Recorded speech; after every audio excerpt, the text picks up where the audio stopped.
तो मैंने बताया था जब भी एरे डिफाइन करते हैं तो एरे डिफाइन करने का मेन पर्पस ये होता है, एरे एक तरह से यहाँ पर जावा में अभी फिलहाल के लिए इसमें जो भी हम डिफाइन कर रहे हैं, जो एरे डिफाइन कर रहे हैं, वो एक तरह से किस टाइप का एरे है, होमोजीनियस है, मतलब एक तरह के डेटा को ही केवल रखेगा, ठीक है। और आगे चल करके हम एडवांस जावा में पढ़ेंगे जेनरिक्स मेथड्स क्लासेस, ठीक, उसका यूज करके हम किसी भी टाइप का डेटा रख सकते हैं आगे चल करके, उसमें किसी भी तरह का डेटा हो सकता है, आगे चल करके चेंज हो सकता है।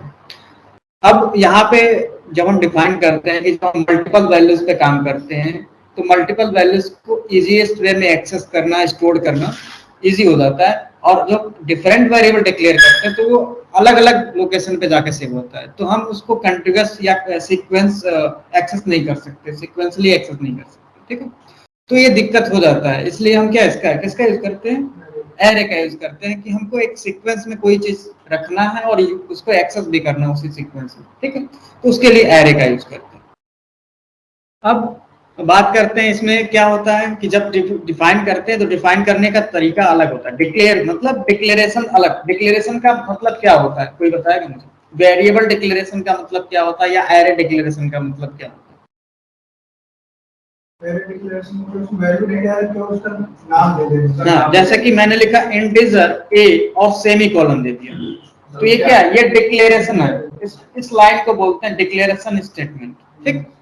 तो ये डिक्लेयर करना मतलब वेरिएबल हमने बनाया, डिक्लेयर किया, ठीक, उसमें कोई वैल्यू नहीं असाइन किया, असाइनमेंट नहीं किया, ठीक है, तो ये चीज डिफाइन करते हैं। तो ये होता है डिक्लेरेशन। असाइनमेंट का मतलब कि यहाँ पे वैल्यू मैंने पुट किया, फिर वैल्यू मैंने असाइन किया, तो ये असाइनमेंट स्टेटमेंट हो गया। नेक्स्ट, जब हम डिक्लेयर करते टाइम ही वैल्यू पुट करते हैं तो डिक्लेरेशन एंड असाइनमेंट दोनों हो रहा है यहाँ पे, ठीक।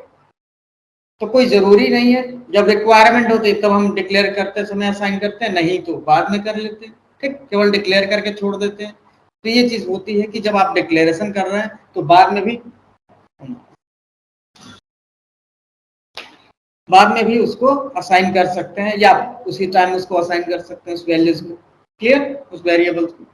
अब बात करते हैं सी प्लस प्लस और जावा में क्या डिफरेंस था, सी प्लस प्लस में कैसे एरे डिक्लेयर करते थे। तो जैसे कि एरे यहाँ पे मैंने एज नेम से एरे डिफाइन किया और डिक्लेयर मैंने कर दिया 5, इसमें न्यू कीवर्ड यूज नहीं किया जाता। ये सी प्लस प्लस का तरीका है डिक्लेरेशन का।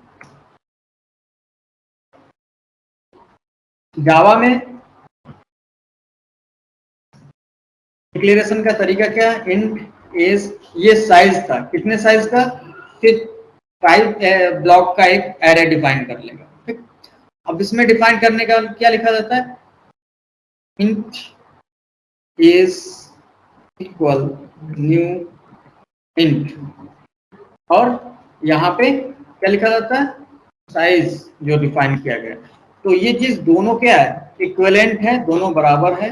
ये जो लाइन लिख रहे हो फर्स्ट लाइन और ये थर्ड लाइन जो है ये इक्वल है, दोनों काम एक ही करता है। इसमें डिक्लेरेशन ऐसे होता है, इसमें डिक्लेरेशन ऐसे होता है, क्लियर। तो ये डिक्लेरेशन होता है, डिक्लेरेशन पार्ट है कि हमको अगर कोई एरे वेरिएबल डिक्लेयर करना तो ये सिंटैक्स होता है।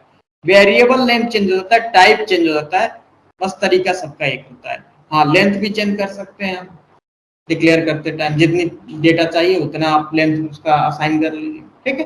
तो ये डिक्लेरेशन हो गया, नोट करते चलिए। सी प्लस प्लस में डिक्लेरेशन कहते हो कैसे होता है और जावा में डिक्लेरेशन कैसे होता है। असाइन करते हैं वैल्यू, कभी कभी क्या होता है डिक्लेरेशन करने के बाद असाइन करते हैं, तो असाइन कैसे करते हैं, असाइन करने का तरीका क्या होता है।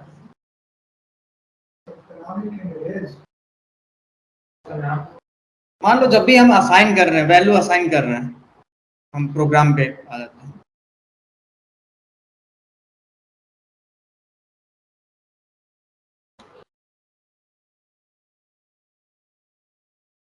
ठीक है ना।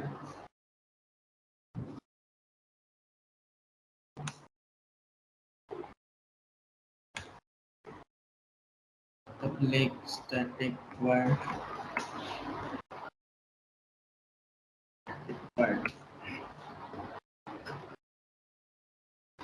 ये हटा देते हैं, इसकी जरूरत नहीं है अभी। अब यहाँ पे हमको डिफाइन करना है क्या, एक एरे। तो मैंने यहाँ पे क्या स्ट्रिंग टाइप का एरे चाहिए, तो स्ट्रिंग मैंने लिख दिया। ठीक, फिर क्या लिखते हैं, जैसे मैंने लिखा नेम्स, फिर एरे, ठीक, equal new string bracket size. ये तरीका होगा। ये सिंटैक्स सही है, रन करते हैं, कोई गलती नहीं, एरर नहीं आ रहा। ठीक, इस ब्रैकेट को हम यहाँ पे लिख सकते हैं, हाँ तब भी सही है, इसमें कोई दिक्कत नहीं। जैसे हम आर्गुमेंट्स में ये ब्रैकेट यहाँ पर भी लगाते हैं और यहाँ पर भी लगा सकते हैं हटा करके। तो दोनों तरीका आप यूज कर सकते हैं, एरे को यहाँ पर भी लिख सकते हैं और यहाँ पर भी आप लिख सकते हैं, दोनों बात सेम। ठीक, तो सिंटैक्स दोनों यूज कर सकते हैं, यहाँ पर भी लिख सकते हैं और यहाँ पर भी। क्लियर। अब आते हैं, मान लो इसमें कोई वैल्यूज असाइन करना, तो इसमें क्या होता है कि हमने साइज फिक्स कर दी। ठीक, अगर हमने एक वैल्यू डाली होती और साइज नहीं दिया होता, ठीक, वैल्यू अगर डालते, जैसे कि मान लो मैंने दूसरा एक वेरिएबल बना लिया नेम टू करके, नेम्स टू करके। ठीक, अब इसमें क्या है कि जब हम वैल्यू डालते हैं यहाँ पे, तो जितनी वैल्यू यहाँ पे पुट करते हैं उतनी ही साइज उसकी असाइन हो जाए। जैसे मैंने यहाँ पे लिख दिया आकाश राहुल, ये डिफाइन किया, तो ये कितना साइज हो जाएगा इसका, नेम टू का 3 हो जाएगा। क्यों, क्योंकि मैंने 3 वैल्यूज वहां पे पुट किए। तो यहाँ पे मैंने साइज नहीं फिक्स किया इस दूसरे वेरिएबल के लिए, केवल वैल्यू दिया। तो इसका साइज किसके बेस पे डिक्लेयर होगा, वैल्यू बेस्ड पे। ठीक, और यहाँ पे क्या है, हमने वैल्यू अभी दिया नहीं है, तो हमको आगे वैल्यू असाइन करना है, तो हमने पहले ही मैन्युअली दे दिया साइज। ठीक, और यहाँ पे क्या हो रहा है, वैल्यू बेस्ड पे साइज एलोकेट कर लेगा, कितना, जितने वैल्यू पास करोगे उतनी ही साइज हो जाएगी, उससे ज्यादा आप स्टोर नहीं कर सकते। ठीक, और जब आपको पता होता है कि इतना डेटा स्टोर करना है, तो आप साइज पहले फिक्स कर लेते हो। ठीक, तो ये तरीका होता है काम करने का। क्लियर। तो इस तरीके से आप डिफाइन कर लोगे। ये तो होता है साइज डिक्लेयर करने के बाद असाइन करना, या डिक्लेयर करते टाइम ही वैल्यू असाइन करना। ठीक, उसके बाद क्या हम इसमें वैल्यू असाइन कर सकते हैं, नेम्स में जितने 5 लेंथ बना है, कैसे असाइन करेंगे, लिखेंगे नेम्स इक्वल, ऐसा लिख सकते हैं,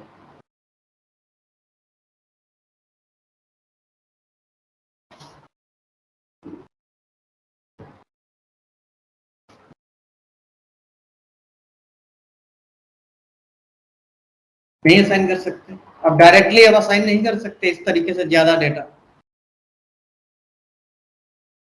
क्या कर रहे हैं, सिंटैक्स एरर। ठीक, अब आपको क्या करना है, कोई भी डेटा असाइन करना है, अब 1 बाय 1, मतलब पहले इंडेक्स में, पहले ब्लॉक में हमको एक डेटा ऐड करना है, जैसे मैंने अजय डाल दिया।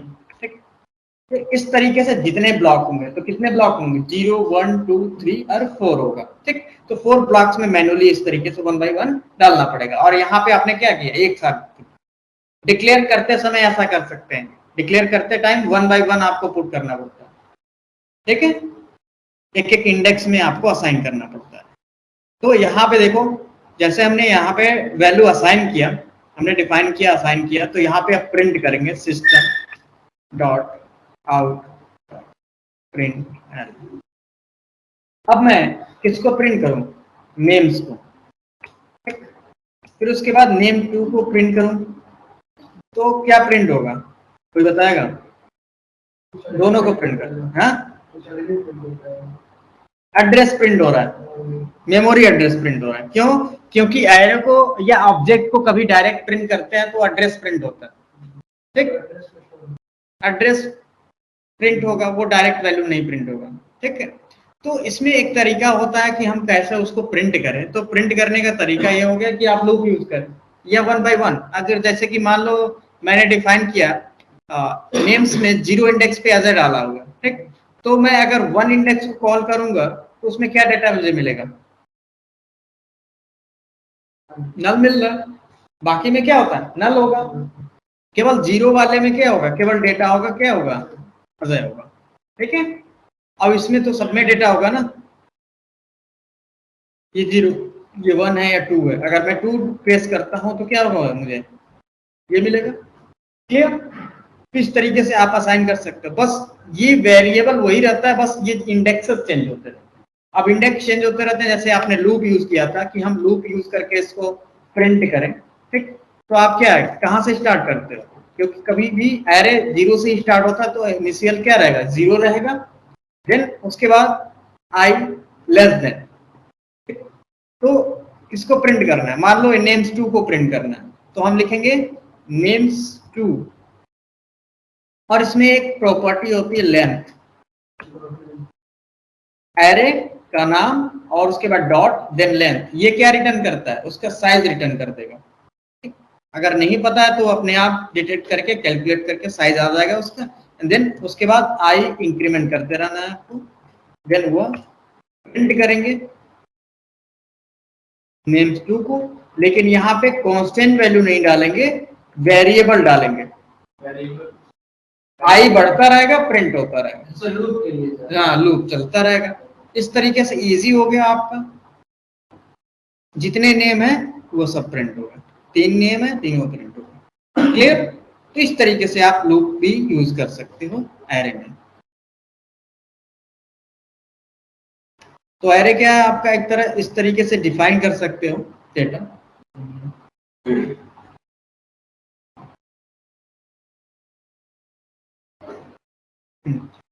इस तरीके से डिफाइन कर सकते हो। और यहाँ पे अगर असाइन कर रहे हो, यहाँ पे साइज 5 है, यहाँ पे अगर आपने डिफाइन किया तो इसका साइज क्या हो जाएगा,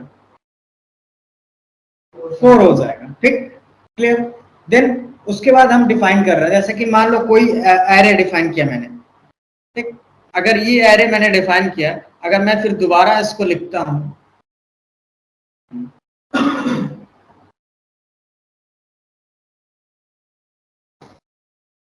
यहाँ पे मैं प्रिंट कर रहा हूँ ना नेम्स जीरो को, फिर मैंने लिख दिया नेम्स इक्वल न्यू स्ट्रिंग,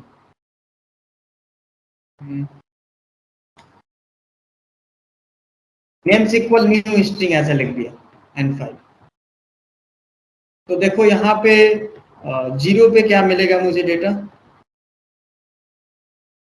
नल मिल रहा है। क्यों, क्योंकि अब जीरो पे भी नल मिल रहा है, क्योंकि वो फिर दोबारा असाइन हुआ। ठीक, तो ये इस तरीके से आप फिर उसको एक नया ब्लॉक डिफाइन कर सकते हो। जब मैंने उसका साइज चेंज किया या 10 मैंने किया, फिर दोबारा नेम्स का साइज कितना होगा, 10 हो जाए, तो जब 10 होगा तो पुराना पूरा इरेज हो जाएगा ब्लॉक, नया ब्लॉक बन जाएगा। ठीक, तो इस तरीके से कभी भी आप नया ब्लॉक उसको अगर असाइन भी करेंगे तो पूरा डेटा क्या होगा, पिछला पूरा डेटा हट जाएगा। ठीक, तो ऐसा कभी नहीं करते, लेकिन फिर दोबारा डेटा क्लियर करना पड़ेगा, डेटा चैनल कर सकते हैं, लेकिन जो पुराना डेटा होगा नहीं मिलेगा, वो हट जाएगा। ठीक है, समझ में? तो इस तरीके डिफाइन करते हो, ऐसे डिफाइन कर सकते हो, टाइप भी चेंज कर सकते हो। ठीक है, अब आते हैं, बात करते हैं, ये नोट डाउन कर लो कैसे हम ट्रेवर्स करेंगे और कैसे डिफाइन करेंगे। ये केवल डिक्लेरेशन है, डिक्लेरेशन और assignment and index zero, index zero पे असाइनमेंट असाइन कर रहे हैं, देन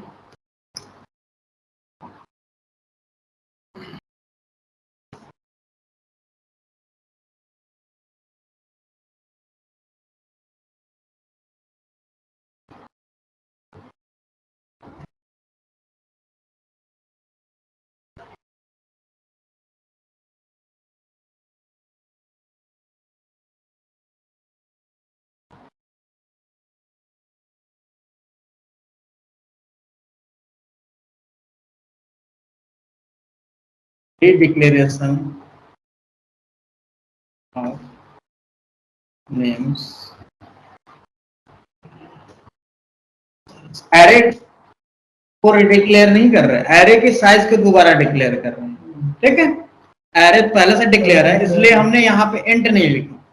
ठीक, एरे नहीं डिफाइन किया, एरे तो पहले से डिक्लेयर है, बस उसका साइज न्यू स्ट्रिंग 10 दे रहे हैं, तो उसकी साइज डिक्लेयर कर रहे हैं, रीडिक्लेरेशन ऑफ नेम्स एरे साइज। ठीक,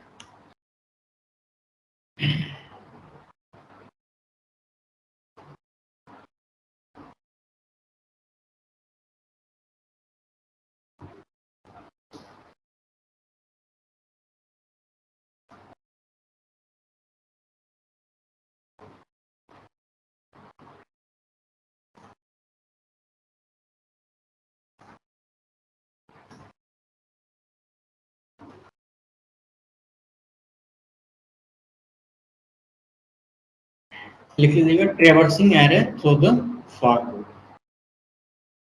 ट्रेवर्स का मतलब क्या होता है, एक एक करके वन बाय वन एक्सेस करना होता है ट्रेवर्सिंग।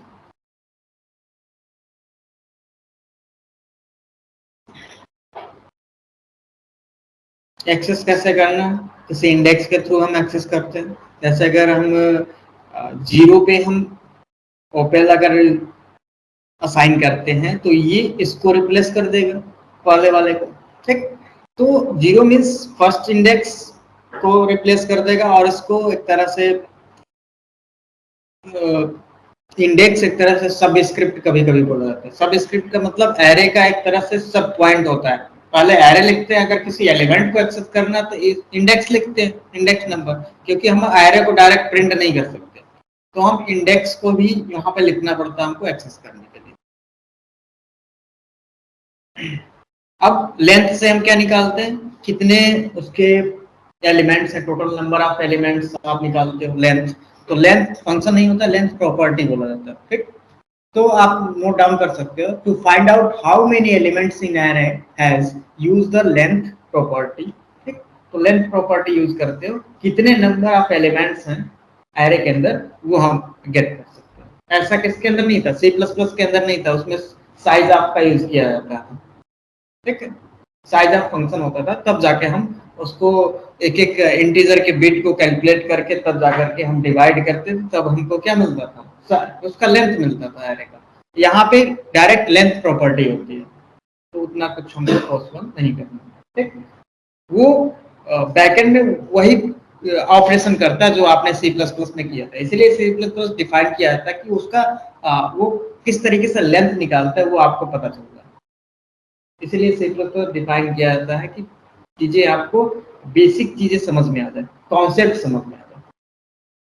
यहाँ पे अब सब चीजें शॉर्टकट मिलेंगे, अब इससे भी शॉर्टकट आपको पाइथन में मिलेगा। ठीक, तो वहां पे वो चीजें समझ में नहीं आएंगी। अगर आपको कॉन्सेप्ट स्टार्टिंग से समझना होता है तो सी प्लस प्लस सीखते हैं, उससे भी स्टार्टिंग सीखना है तो उससे भी बेस क्या होता है, सी होता है। ठीक, एरे को लूप से मैंने बताया कि जीरो से स्टार्ट करेंगे, देन अगर कार आपका क्या है एरे है तो कार डॉट लेंथ लिखेंगे, और लेस देन हमेशा चलते हैं। लेस देन क्यों चलते हैं, क्योंकि आपका जो लेंथ होता है -1 होता है।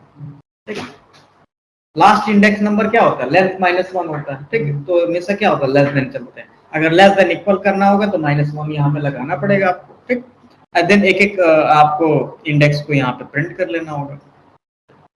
आगे चलते हैं, मल्टी डायमेंशन एरे क्या होता है। मल्टी डायमेंशन, या कह सकें जितने आप नेस्टेड एरे को नेस्टेड करते जाएंगे वो मल्टी डायमेंशन एरे। यहाँ पे 2 डायमेंशन एरे डिफाइन किया गया। 2 एक तरह से मल्टी डायमेंशन एरे ही बोला जाएगा कि जब एक डायमेंशन से ज्यादा जब डेटा होता है तो उसको क्या बोलेंगे, मल्टी डायमेंशन ही बोलेंगे। आप 3 डायमेंशन 3D 4D जितना भी आप लिमिटेशन बनाना चाहें कर सकते हो, उसका कोई लिमिट नहीं होता। ठीक, तो मल्टी डायमेंशन एरे होता क्या, एक तरह से आपका एक एरे के अंदर एक दूसरा एरे। क्लियर, जैसे मैं कहूं कि मैंने डिफाइन किया कोई एरे, यहाँ पे मैंने लिखा एक डेटा मुझे चाहिए जिसके अंदर एक लिस्ट है। अब उस लिस्ट के अंदर भी क्या है, एक लिस्ट है, इसके अंदर भी एक लिस्ट है, जैसे मैंने 5 6 7 8।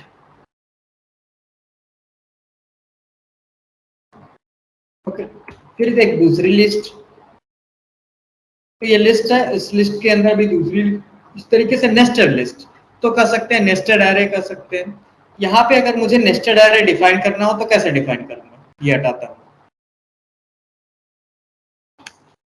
अब मुझे क्या करना है, नेम और एड्रेस दोनों डिफाइन करना है, दोनों स्ट्रिंग टाइप है।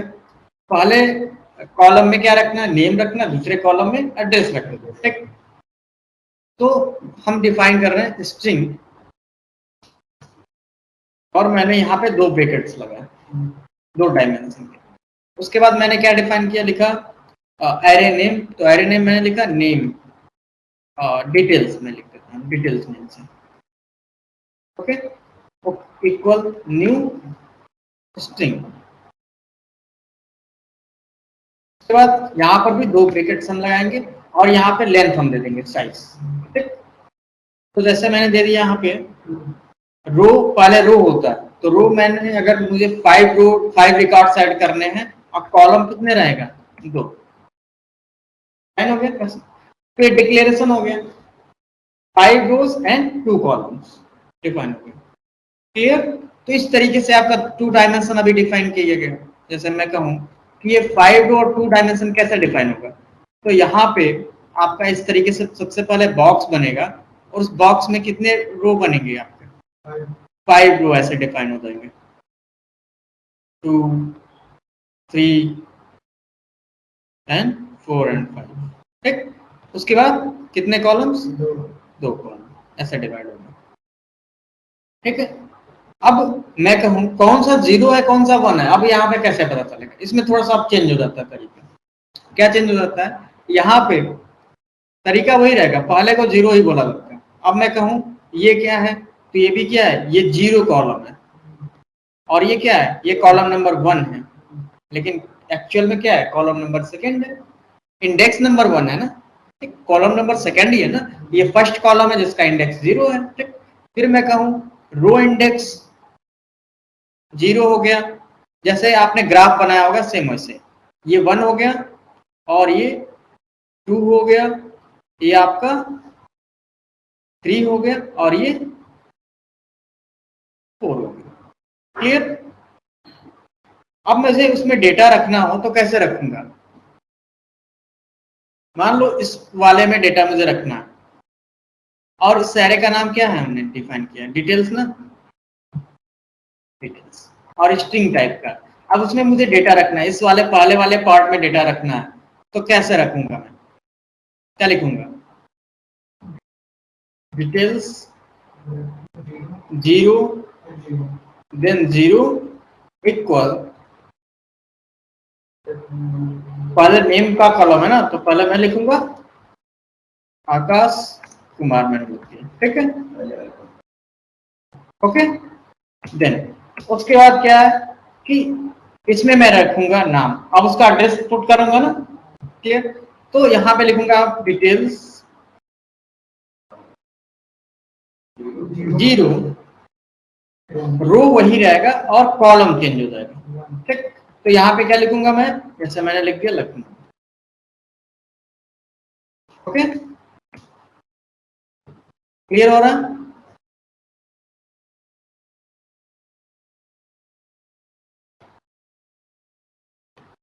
उसके बाद क्या डिफाइन करोगे,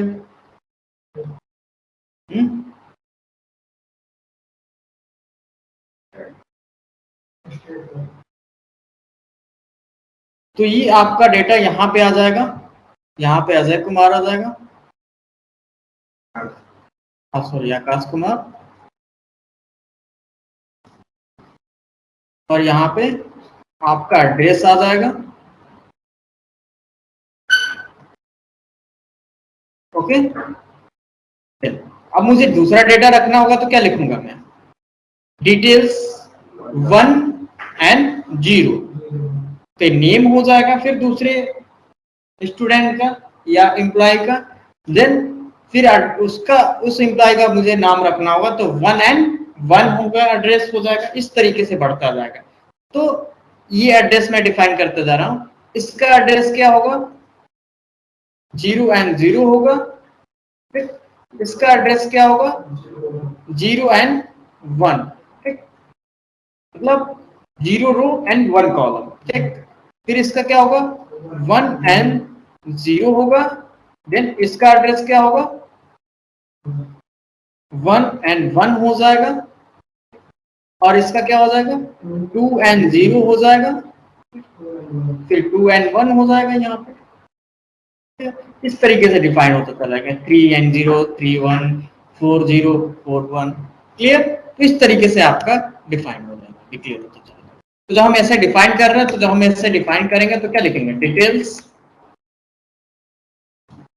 0 एंड 0 में क्या लिखेंगे नेम 1 मैंने डाल दिया, ठीक है क्लियर। तो इस तरीके से असाइन कर लेंगे। फिर उसके बाद डिफाइन करोगे क्या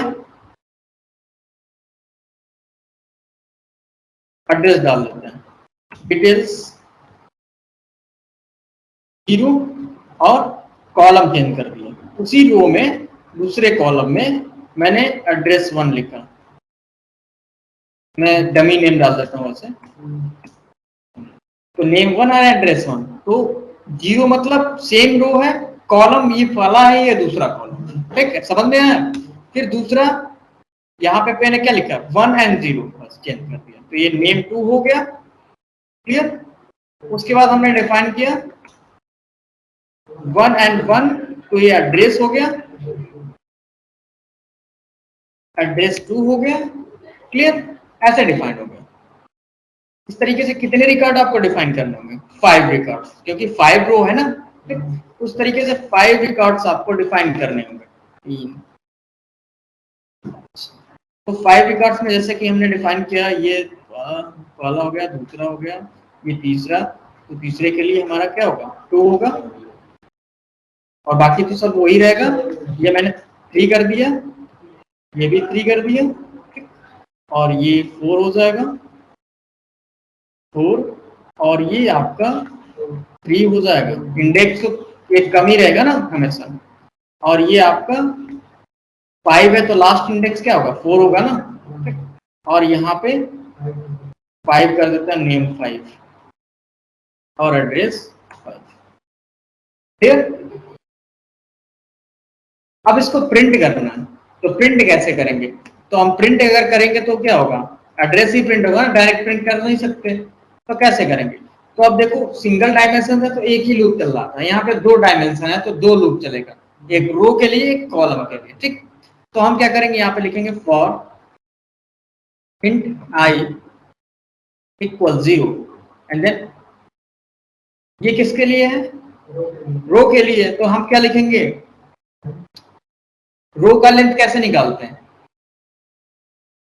देखो रो का अगर लेंथ निकालना हो तो लिखोगे आई सॉरी डिटेल्स डॉट लेंथ, इससे क्या होगा रो का लेंथ मिल जाएगा आपको। लेकिन कॉलम का लेंथ अगर चाहिए कि एक रो में कितने कॉलम्स हैं, इससे कितने लाइंस हैं वो पता चल जाएगा, लेकिन कितने कॉलम्स हैं एक रो में वो डिफाइन करेंगे, अभी बता रहा हूँ। तो आपको क्या लिखना होगा फॉर इंट j इक्वल 0, वो भी स्टार्ट होगा, and then j less than details i, मतलब रो वाइज हम लेंथ निकालेंगे। अब समझ में आया, ठीक। एक रो में कितने कॉलम, कॉलम कम भी हो सकता है कभी कभी, ऐसा हो सकता है, तो यहाँ पे आप अप्लाई कर देंगे,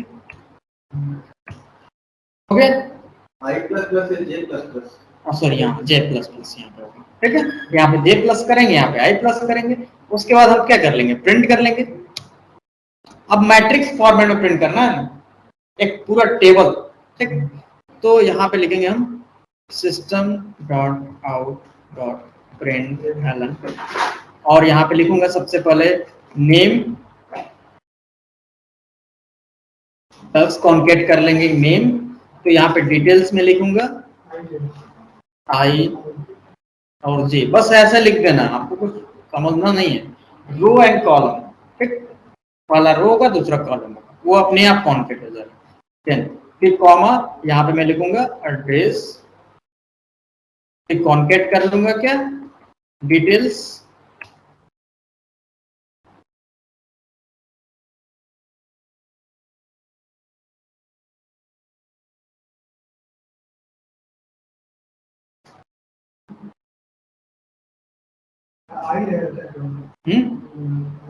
नेम के साथ आई।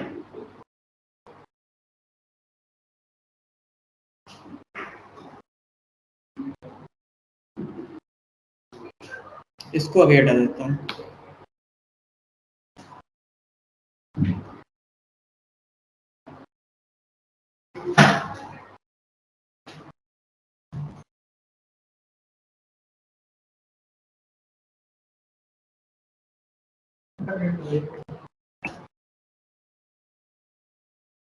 और यहाँ पे सिस्टम डॉट आउट,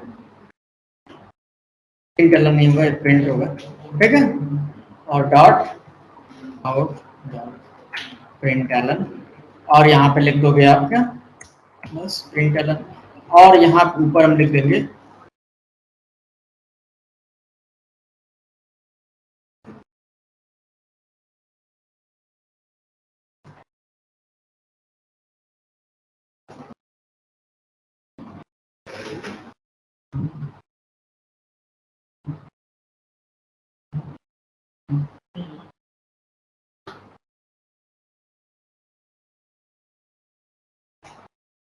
अब यहाँ पे हम रन कर लें।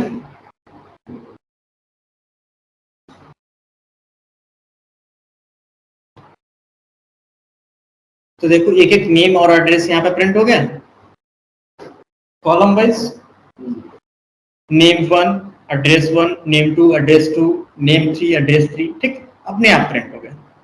क्लियर? तो वन बाय वन ये प्रिंट होता जाएगा और यहाँ पे स्पेस आता जाएगा बीच में आई से, क्योंकि दो बार हमने डिफाइन नहीं किया है। पहला क्या होगा, फर्स्ट टाइम आपका क्या होगा, नेम प्रिंट होगा, सेकेंड टाइम आपका एड्रेस प्रिंट होगा, ठीक, ऐसा प्रिंट हो जाएगा। हाँ, अगर हमको कॉलम प्रिंट करना है तो यहाँ पे आप लिख सकते हो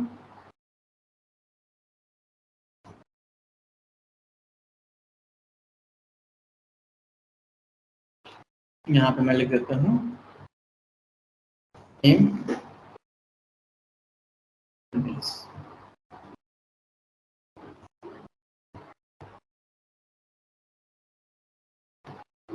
ठीक, ऐसे आपका डिफाइन हो जाएगा।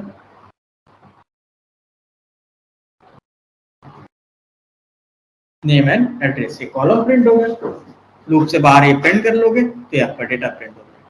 इस तरीके से मल्टी डायमेंशन आप हैंडल कर सकते हैं, ठीक है। ये